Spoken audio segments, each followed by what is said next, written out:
Darren, as it stands right now, what is the latest?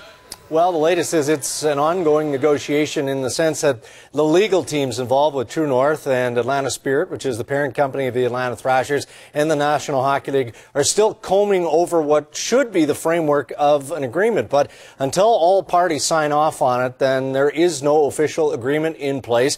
But we do know that plans and preparations were being made earlier today for an announcement, an official press conference in Winnipeg on Tuesday. Those plans are still very much in play, but at the moment, everything remains on hold until there is a full green light which signs off on Winnipeg, Atlanta, and the National Hockey League to the level of comfort for all parties involved.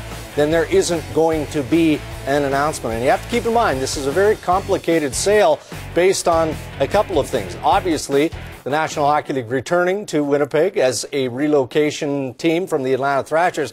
But as I mentioned earlier, Atlanta Spirit is comprised of 7 independent parties making up that ownership group. So you can understand why there's been so much legal work here. Yeah, and we should also mention, too, today's a holiday in the States. That's correct. A lot of billable hours for some lawyers down there.